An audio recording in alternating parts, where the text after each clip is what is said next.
remember this time. Hello, everyone. Welcome to our Career Skills Week workshop on cover letters. My name is Urellis Canales. I am an advisor and program coordinator at Beyond Barnard. And joining me is Christine Valenza-Shin. I am Associate Dean for Beyond Barnard and Class of '84, and happy to, I guess, technically co-host, although Urellis is going to do most of the work, and I'm just here to answer questions and, just be here. Christine is a wonderful support and backup for me. So welcome again. I'm so excited you all are joining us. I am going to share the screen and share the PowerPoint with you all. And what I really hope is that you'll gain kind of like a base or foundational knowledge regarding cover letters, and that we're able to answer any questions that you all have so you feel more comfortable and confident about cover letters, which can be kind of daunting at some points, which we totally understand. So I'm going to go ahead and share my screen.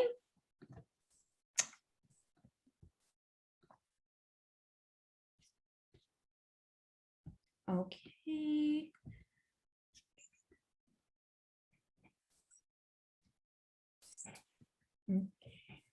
Awesome. Okay. So as I stated, we're going to be covering cover letters, making the case for hiring you. Again, my name is Urellis Canales. I'm an advisor and program coordinator at Beyond Barnard. So if you were able to attend our resumes workshop yesterday, that is awesome. And we hope that you'll attend the rest of the programs that we have for the rest of Career Skills Week. So on Thursday, we have networking, and on Friday, we'll be talking about interviewing. Again, this is super, super helpful resource. So please, if you can, try to attend. We'll be sharing a lot of useful information to at least get you started on these topics. And you can always make appointments with us or our peer career advisors to kind of follow up and supplement that information.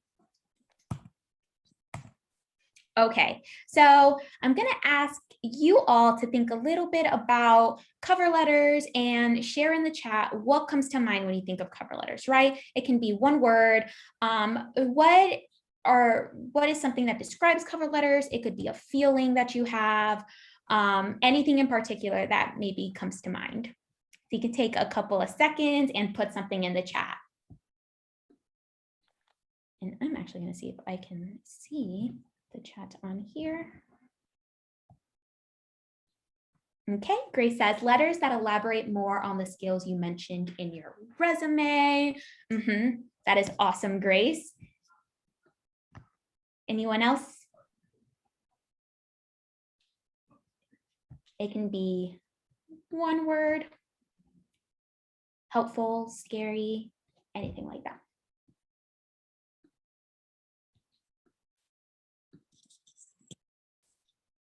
Ooh, that is a good one. It can be hard to tailor to your personality. That is an excellent point, and we will actually be talking a little bit more about that.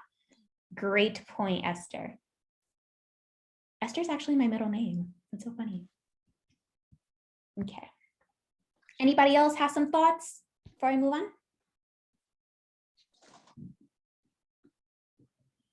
Okay, well, I'll be monitoring the chat if anyone else wants to share their thoughts.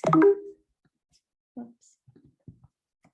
So I think the main point or some thoughts that kind of come to head when people think about cover letters is that it can be daunting, right? It can be kind of like a scary document to put together, difficult, some people may say, not really useful, or may feel kind of like a duplicate of your resume, right? It feels like something that might not really be necessary, and you feel like you're reiterating the same information that's on there. So we're actually going to talk a little bit about that and see what a cover letter actually entails and some of the information that could go on it that can really differentiate or make you stand apart when you're applying for positions. So I am an avid Twitter user, and these are just some of the thoughts that I found that people had when it comes to cover letters, right? So my personal favorite one is, why is writing cover letters so hard? Please hire me, bro, which is a pretty common sentiment that I think a lot of people may have.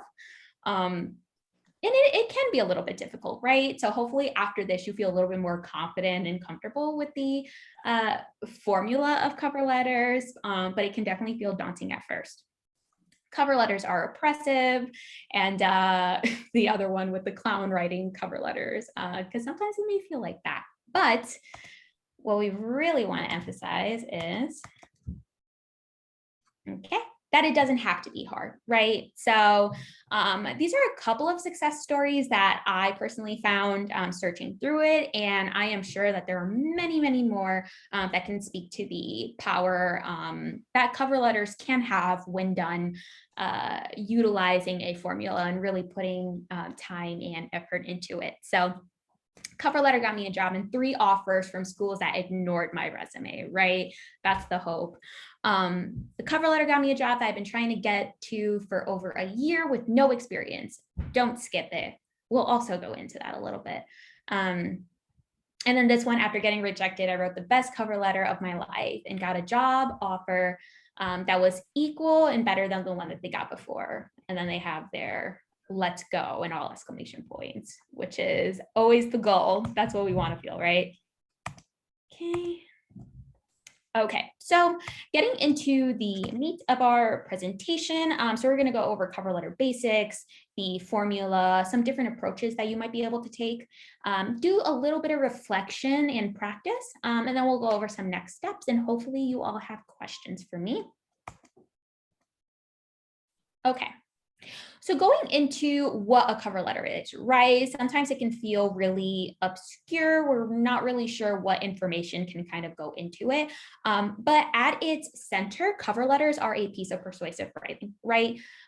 This is your opportunity to tell employers or show employers why you want the job, how you will be good at it. And really, this is a time to personalize your document. And this can really help individualize your candidacy. It can really set you apart. And that's when that reflection piece kind of comes back into it. And you really want to take some time to individualize it for each position that you apply for. And most importantly, it can serve as a bridge between the internship or job description and your resume, right? So again, we'll go into this into further detail, but a resume and a cover letter should not be the same. You want to differentiate and not include the same information that's on your resume. And we'll go a little bit more into that later on. Okay, again, with cover letters, they are a piece of persuasive writing. So with any piece of persuasive writing, you're going to include a thesis and evidence to support that, right? So with your thesis, you want to talk about why you are a strong fit for the position. Why should a company, organization hire you, essentially? And you're really trying to convince them almost, and it can feel a little bit I saw something that's familiar. It said it almost feels like begging, but it really isn't. You just want to talk about your skills and your experiences, and really now's really not the time to be humble with that, right? So you want to talk about why you're a good fit for that. And your evidence is a cumulation of all your skills and experiences that you have built over the years. As a student at Barnard, how are you prepared to go into the workforce, go into a career, et cetera? So this can include academic, campus involvement, any work and internships, that experience that you have. And when I mean any, I mean anything. I think sometimes students have a perception that they can only include quote unquote professional experiences, but really any experiences that you have, if you are able to tailor it back to a position you're applying to, that is valuable. All work experience is valuable. So as you start to reflect and think of what you want to put on a cover letter, start thinking about your experiences as being, all your experiences being valuable, so you can kind of put that into it. Okay, are cover letters obsolete? So while they might be asked for less frequently by employers, we always encourage you all to write cover letters for each position. Whether if it's optional, at least you're giving yourself the option to kind of stand apart. And it can be a great opportunity to demonstrate that you are a good writer. And it can just set you apart from other candidates that don't complete a cover letter. So although it might be a little bit more time consuming, it might take a little bit more effort, the results of it, or, the possible results of it, will always outweigh the work that goes into it. Some hiring managers do value cover letters. And again, that can be the key thing that'll set you apart from other candidates. And it's also an opportunity to expand on your experiences that you might not have been able to expand upon on your resume, right? So again, we like to keep resumes to one page. If there's something that you feel like is going to be super beneficial to expand upon, a cover letter is a perfect place to do that. Okay, and as we go along, if you do have any questions, feel free to put it in the chat. I can't see it right now, but I'll be sure to get to it at the end of our presentation. So something that you want to be cognizant of while you're doing cover letters is to keep it to one page, right?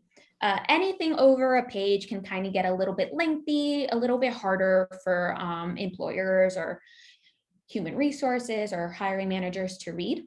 And you want to make it as concise and easy on the eyes as possible. You want to make sure you're using clear, concise, and direct language. I think something that might be particularly difficult at some points is to strive for a warm tone, but while still keeping it professional, right? And I think that there's a good way to strike a balance between the two. And we'll talk a little bit more about the tools and how you can kind of do that. You want to be sure to mention the name of the company and organization in the cover letter at least once every paragraph. And also be sure to do your research and take a look at the job description, right? There are certain industry keywords, industry jargon that you'll want to include in your cover letter that'll, again, take your cover letter from being just good to excellent. And it really shows, if anything else, that you did your research and you are prepared and put effort into writing this document. Another thing that you can do is tell short stories from your own experiences. So this is when the personalization piece comes into play. And it, rather than saying that you have a certain set of skills, right? Because someone can say, I gained communication skills, management, organizational skills. Telling a story and saying an example really solidifies that and provides more information and more details to those who are looking at your cover letters. And of course, always revise and look at your documents. It is always beneficial to have a second pair of eyes to look at your documents as well. And that's when we would encourage you to come to Beyond Barnard, and you can make an appointment with a peer career advisor, especially to look over these documents. Okay, so these are the things to avoid with cover letters. So something you want to avoid is saying something along the lines of, I'm going to get so much out of this, right? Not particularly the best thing to write in a cover letter. There are other ways that you can talk about your fits, and you really want to talk about what you are going to bring to the company or organization or position rather than what you yourself are going to get out of it. I don't have the experience you need, but again, you want to steer more on the positive side and talk about what you can bring to the table rather than what you can't, right? In particular, concentrating on, fit rather than your passion for the position, right? And I think that there's a way to do both for sure.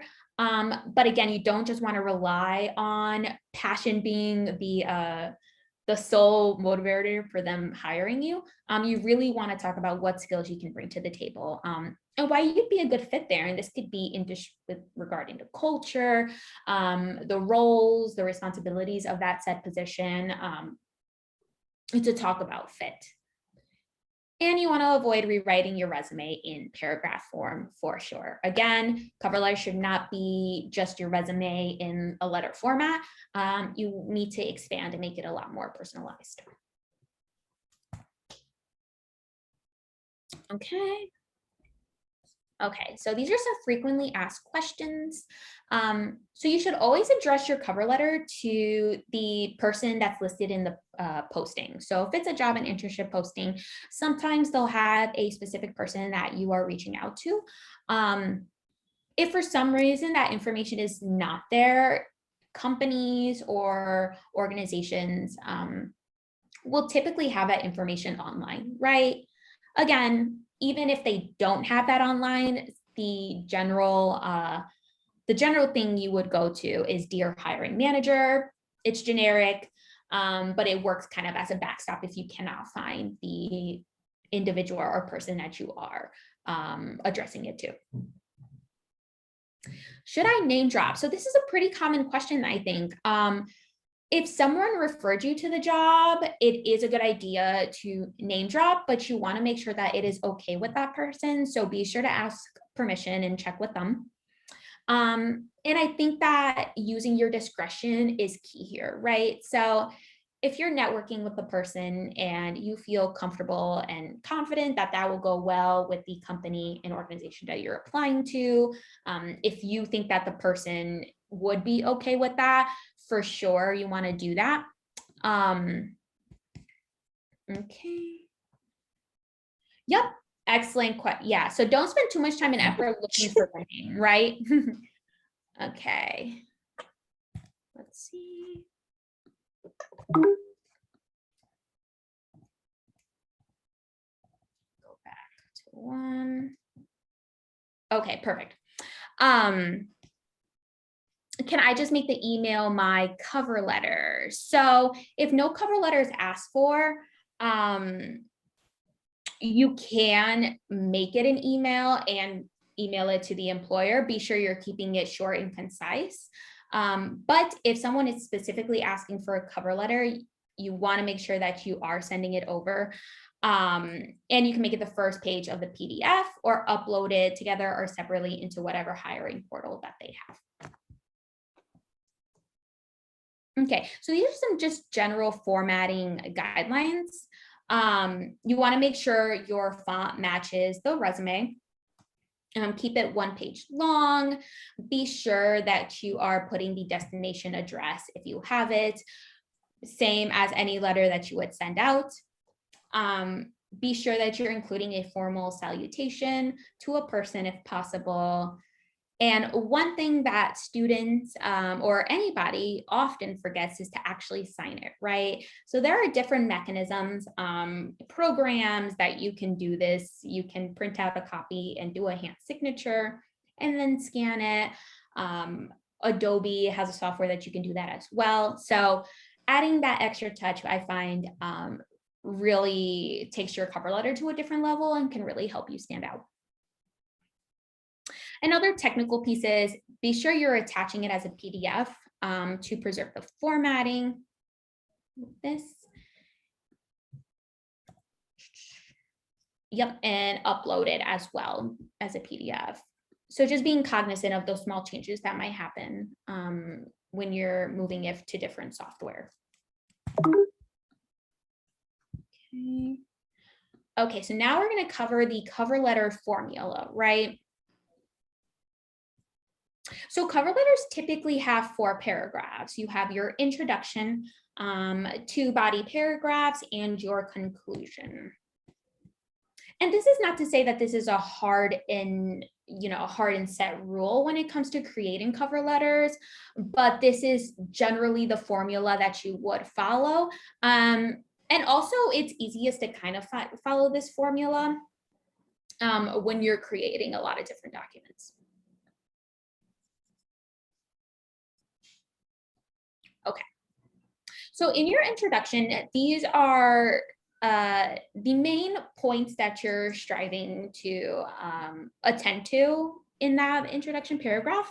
So you want to be sure that you are listing and naming the position that you applied for and where you saw it posted, right? So a sample that we have included here is, please accept my application for blank as posted on Indeed, Handshake, whichever place that you found it.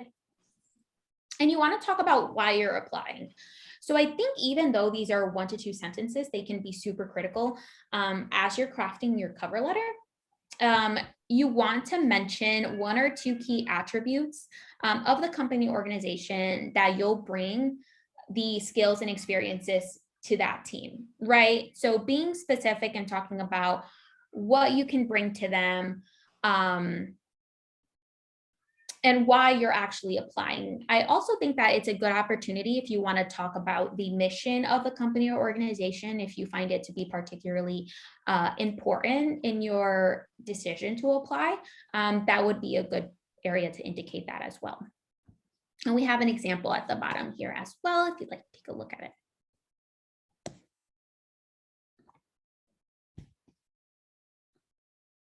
Okay.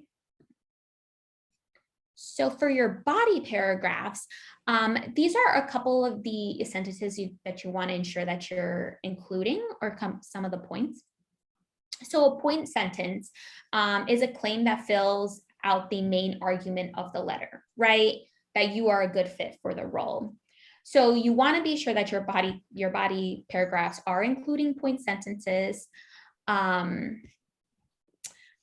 Esther, I am going to elaborate that. That is a great question. Supporting evidence, you want to make sure that you're using specific, whoops.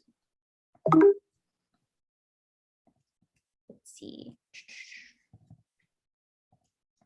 There we go. There we go. So for supporting evidence, you want to make sure that you are using these specific examples, right? These examples can talk about your contribution to a specific goal or team outcome. I think that's something that's particularly useful as you're starting to draft a cover letter, is really reflecting on your different experiences and seeing what's going to make you stand apart. What's something that you're super proud of, or something that you did in another experience that might be able to speak on your skills, on your specific skill set. And this can be a number of different things, right? It doesn't have to be set to a certain kind of formula. This is when you can kind of personalize it a little bit. Just be sure that you're supporting your claims. And again, you want to say the name of the company and organization. You can end each paragraph with a sentence about how the experiences that you're describing would fit at that specific organization. Because again, you'll be creating cover letters for each position that you're applying to, so it would be different every time. Okay. Again, going more into body paragraphs, you're going to choose key skill sets, experiences, or qualities from the job or internship description that would be a good match for your background, right? So again, that reflection portion, thinking about the specific skills that you might have that might not necessarily, you might not think as being crucial or important. Looking at that job description can really give you that information that you need to fill your cover letter with important information that employers would find really impressive. Give 1 or 2 specific examples or stories of when and how you've demonstrated these in past jobs, projects, or volunteer work. Again, you want to make sure that you're backing up your claims with specific evidence. You want to show rather than tell, right? It's easy to say, I have excellent communication skills. The question I have is how? How have you communicated within your past experience? What are specific ways that you did that? And you're showing rather than telling, essentially. And you want to use a final sentence connecting your examples to their goals, right? So again, you want to loop it right back to the internship. or job that you are applying to, and connect all the dots and make sure that they're seeing how this fits into the larger company or the role that you will be taking on if they were to hire you. Okay. And as I'm going through this, please feel free to put more questions in the chat. That is awesome. Okay, transferable skills.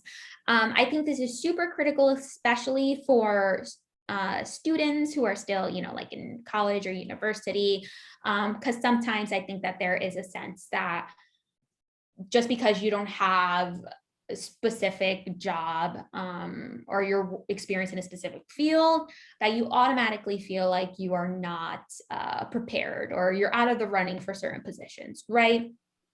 And basically, what we would like to tell you is that there are tons of skills that can span across industries, and that's what we would call transferable skills. You've probably heard of this if you did any kind of resume workshop or even done a resume advising appointment with us.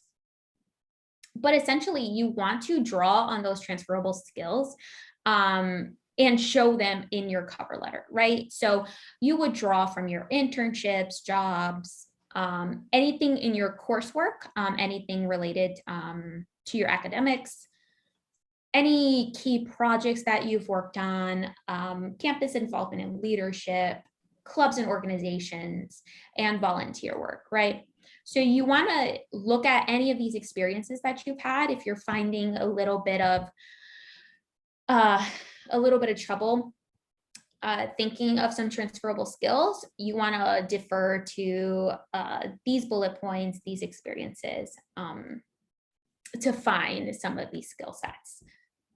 Because I promise they are out there, and you have more skills than people generally think. And they, again, with a cover letter, now it's not the time to be humble. You want to talk about all those experiences that you have.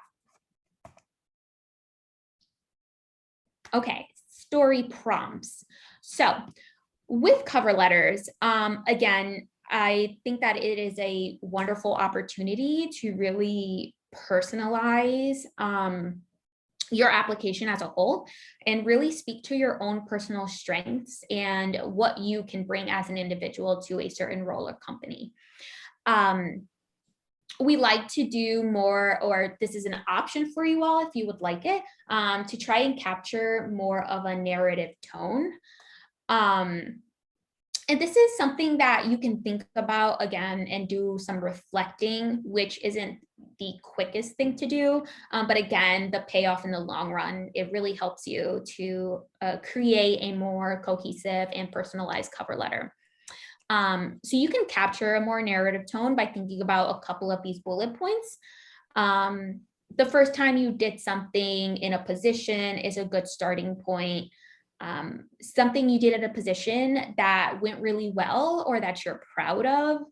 A time that you took initiative, and a time a mistake led to a discovery or a new solution or growth. So these are just a couple of the starting points that you can have if you want to go into examples to back up these skills that you're talking about on your cover letter, and using real life stories from your own experiences can make a cover letter a lot more personalized and stronger. And before I move on from this, start thinking about some of your own experiences that you can think of, and it can be from a club or organization, prior internships, part-time work that you've taken on, or volunteer work, anything like that. And start thinking about certain experiences or stories that you have from your own life that can be particularly useful to speak about on a cover letter. Okay. So again, with cover letters, you want to make sure that in the conclusion, you're talking about the mission or goals of the organization and how you will contribute, right? So your conclusion paragraph is going to kind of serve as a culmination of all the skills and experiences you've talked about. And you want to make sure that you're stating what you hope to happen next, right? And we provide an example below.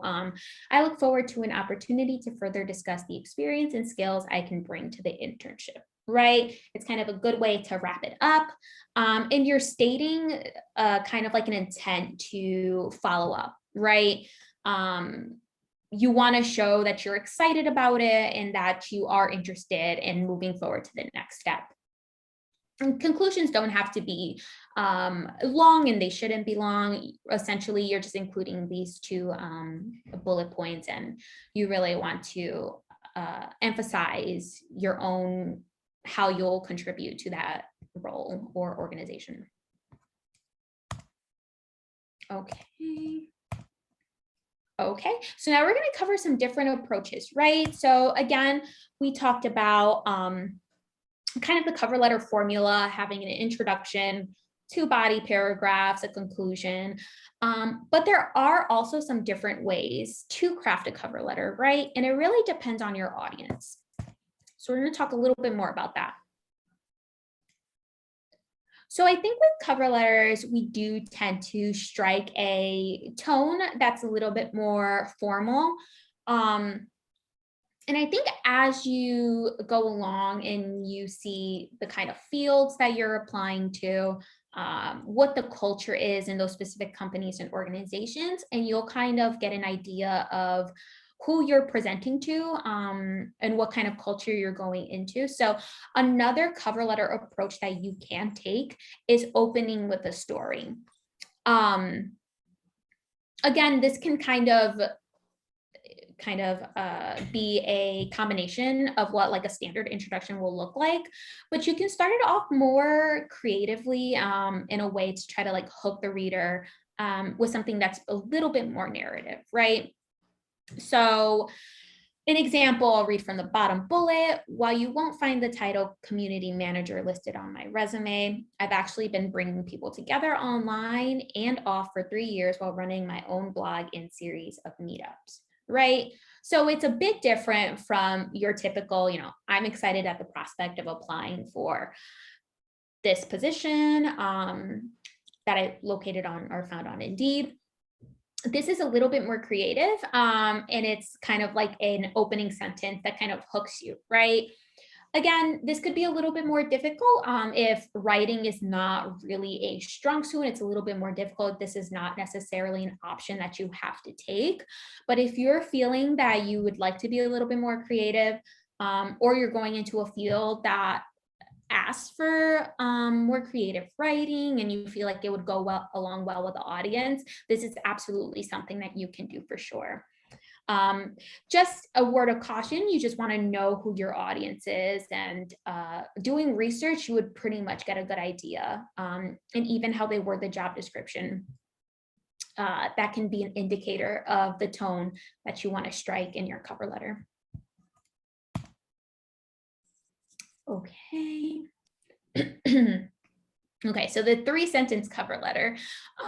This one is definitely, I think it looks easier, but it can also be a little bit trickier to perfect. But a 3-sentence cover letter is an option if you find that the industry or field that you're going into would kind of value the brevity of a cover letter. And again, you can kind of indicate with your audience, you can find through the language if this is something that they're going to be appreciative of. And this also might be a good option if they're looking for like a cover letter via email, right? So again, this would be super short and concise. The opening sentence or the introduction would literally just be a sentence saying what the position they're applying for. Roughly 1 to 2 sentences talking about the experience and the skills that you've had. Again, this is more of the telling rather than showing. But again, for certain audiences, this might work. So this is an option that you all have. Super short and concise. I have attached my resume for your review and will welcome the chance to speak with you sometime.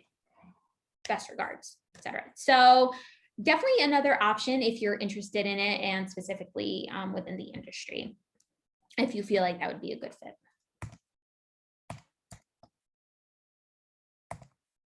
Okay, so we're gonna do a little bit of practice, and this will take a little bit of self-reflection as well. So what I am going to do is, let's see. So tell us in the chat, and you can take a couple of minutes to think about this. I'm actually going to stop sharing my screen just so I can see you all. But take some time to think about the first time that you did something. And this could be in a position or a job, again, referring back to the slide that I showed you all earlier, thinking about your experiences and thinking about the best time you did something, the time you figured out a key aspect of your work, a time you took initiative, a time you did something you're proud of in your work, a time you were asked to do something new, or a time a mistake led to a discovery, or you were able to come up with a new solution. So what I am going to do is, hold on, I'm going to stop sharing my screen for a second just so I can see you all. And take a couple of moments to self-reflect on those different prompts. And you are more than welcome to share it in the chat or unmute yourself. Okay. And if you all need to see the topics again, I can share my screen again. Hold on. Esther, I didn't forget about your question. We're going to go back to that, okay? Okay. I'm going to share my screen so you all can see it again.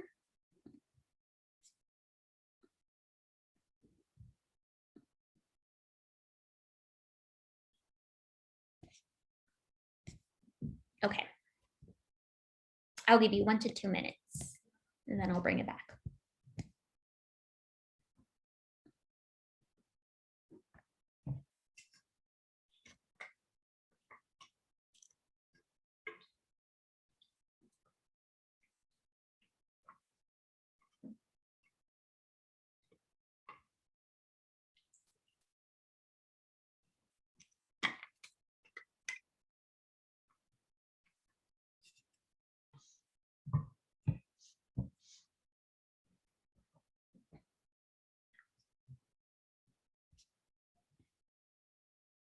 Okay, I'll give you 1 more minute.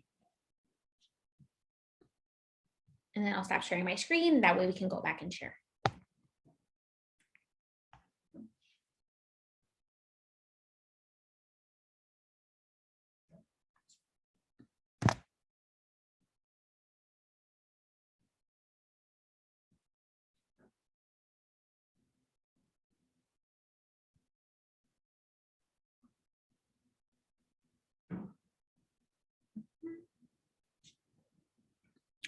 Okay. All right, everyone, I am going to stop sharing my screen just so I can look at you. Okay. Does anyone feel comfortable unmuting themselves and sharing?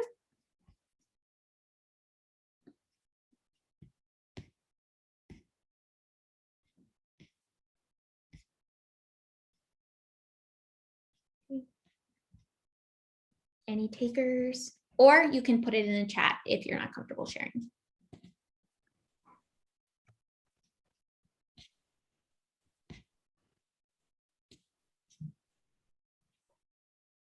If you write it here now, you'll be that much closer to having part of a cover letter done. Very true. It's a good practice. Even if you're not super comfortable sharing, at least you're starting to think about some of these experiences that you'll have. And I promise it's super useful when you start crafting your cover letter for sure. But okay, if we don't have any takers, feel free to put it in the chat if you're still writing something out.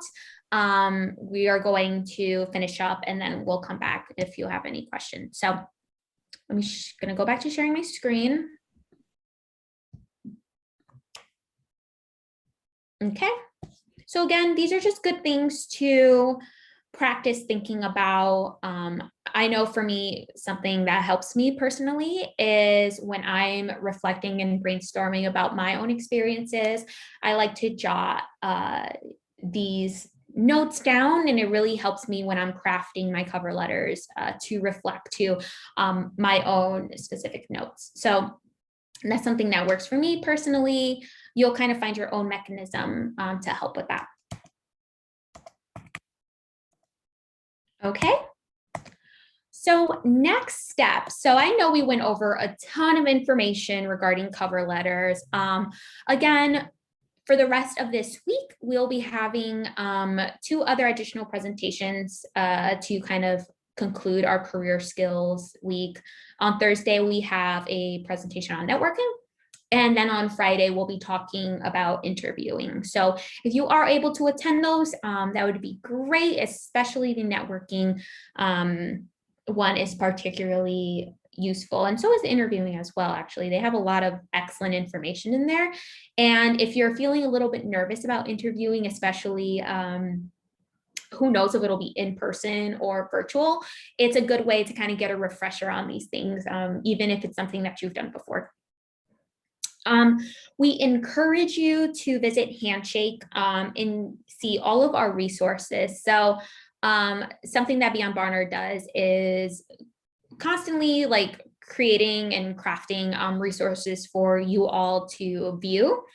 So if you're feeling stuck in particular on like a resume or creating a cover letter, there are resources on Handshake that you can look at. And that can kind of serve as a supplement or even can prepare you for an appointment that you have with an advisor. And it's super useful. So go on Handshake and you can see all of the resources that we have for that. If you're crafting a cover letter and you are in the process of submitting one for a internship or a job that you're interested in, you are more than welcome, or we encourage you to set an appointment with one of our peer career advisors. They are a wonderful resource and tool for students here at Barnard, and they can really share and critique your documents that you have. And serve as that second pair of eyes to really take your cover letter to like a different level. And it's just very useful. And the appointments are 30 minutes. So you can go on Handshake and schedule one of those as well. And then you can follow up with a peer career advisor or one of the advisors that we have in the office. So all of us are more than welcome or more than happy to assist you with that. And yeah, we encourage you to do that. So that is it for our content. So I'm going to stop sharing our screen because I do want to refer back to Esther's question. So let me stop sharing. So, okay. So while we go through this, if you all have any questions for us, you can unmute yourself or you can put it in the chat. But Esther, thank you so much for being patient. Let me read your message. Let's see. I've heard.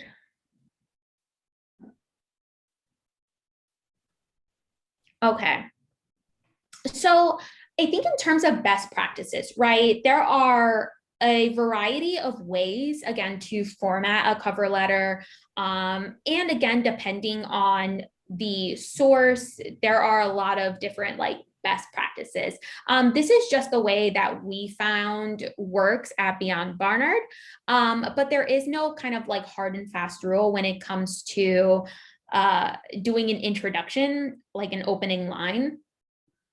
We do like to say, like, please accept my application for X, Y, and Z, because you're stating it within the cover letter. And even if it's going through a portal, it's good to indicate that because you don't know who's looking at your cover letter in particular.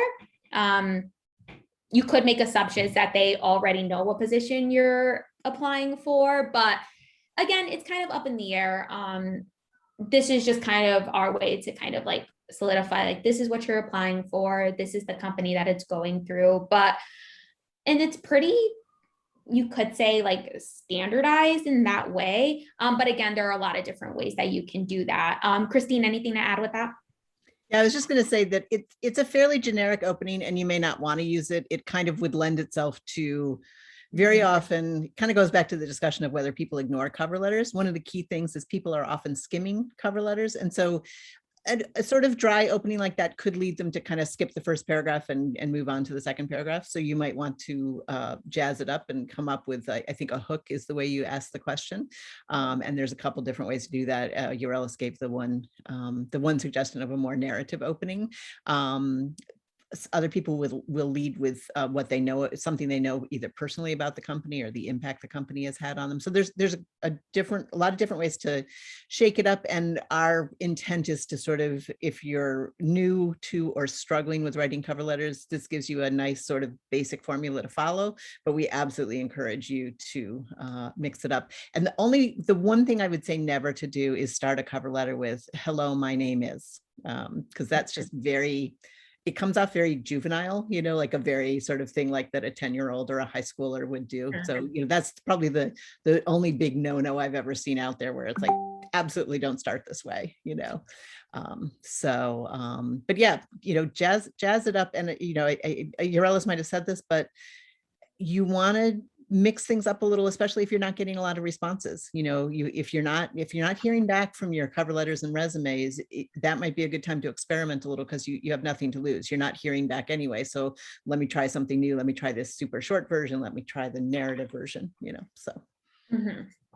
Yeah, of course, Esther. So happy. Yeah, don't worry about that. As long as you got your questions answered, that's what's most important. But I think you do have a lot of, or within the confines, creative freedom with cover letters, and you're definitely more than welcome to get creative with it. And you'll find a tone that works for you and kind of your own writing style as you go through it. But are there any other questions? Anything we can help with?